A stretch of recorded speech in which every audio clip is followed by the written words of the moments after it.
Today, we're going to be taking a look at a 1991 Mercedes Benz 300D. Oh, geez, turn it off! Turn it off!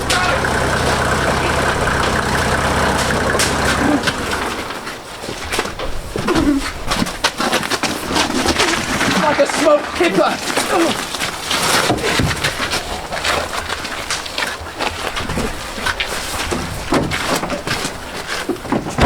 Take him away.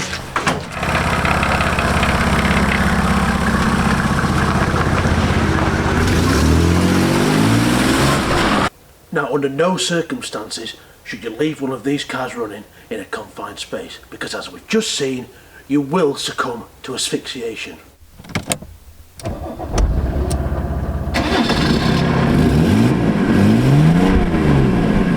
At the cost of one of our colleagues, we've seen just how much smog this car produces. And you're probably thinking that in Eastern European cities where this car is still quite common, this could create something of a public health concern.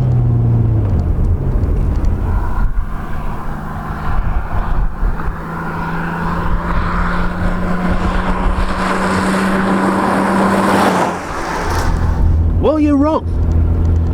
Because in a place where 100% of the population have their mouths around the neck of a bottle of Tisky, 100% of the time they don't have chance to breathe in anything from the atmosphere.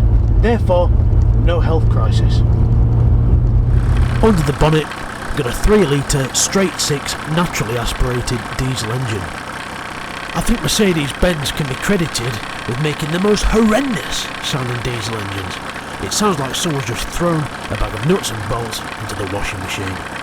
Here we have the oil reservoir for the hydraulic rear suspension, which probably explains why the car's so smooth. It has these bonnet hinges that you can adjust, so you can move the bonnet from its normal open position right up in the air. You will notice that the interior of the car is remarkably clean. That's because it's been fully valeted with a steam cleaner. But there are still some clues hinting to its previous life in the possession of a filthy, disgusting inbred Lancashire farmer. I would advise whoever buys this car off me not to look under that seat cover. It also has a sunroof. And you're probably thinking, well, a car at this age, it's just going to leak. Well, look at the state of this weather. No drips, no leaks, nothing. And here's another testament to just how disgusting the previous owner must have been. This is the inline filter that was taken off the car compared with the new one. And this is the diesel that was drained out of the tank. If anyone knows where you can get black diesel from, please let me know. Now, the acceleration in this car, well, it's not great. It doesn't have a turbo, but it's not bad. The old 300D, the 5-cylinder one in the W124, was horrendous. This is manageable. And when you get on the open road like this, it's probably the smoothest car I've ever driven. It's smoother than my Range Rover, it's smoother than newer German cars that I've driven. It's great. It just sails along these country roads. And yeah, actually the power isn't that bad. I think they're about 120 brake from the factory, similar to like a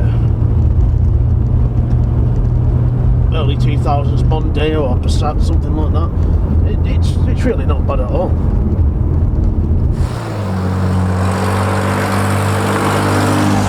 You may have heard that the UK has now left the EU, which could mean that some of our former Eastern Bloc friends are now working over here illegally.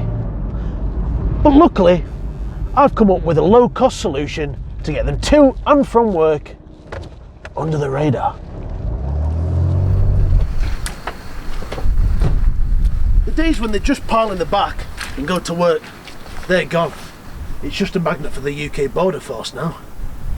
So we're going to see just how well the Merc performs with this box trailer full of Polish migrants. Right, get in, let's go! Come on! What's the head?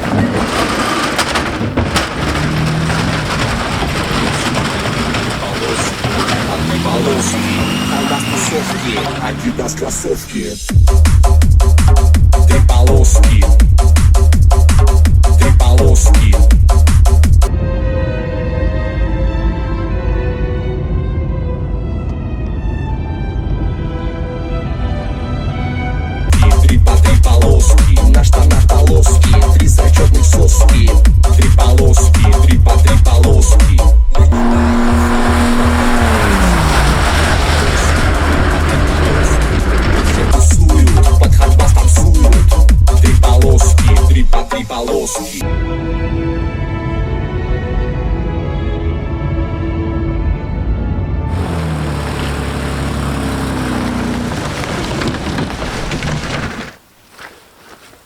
Well, there we go.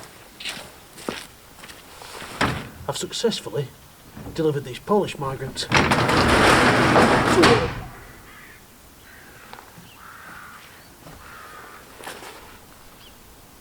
Right. Yeah.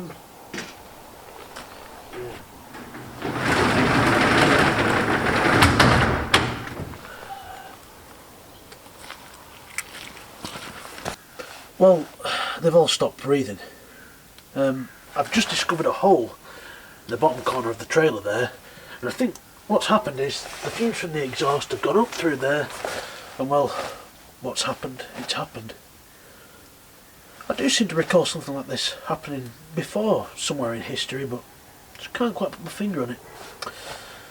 Anyway, I think we're going to have to call it a day on this one, so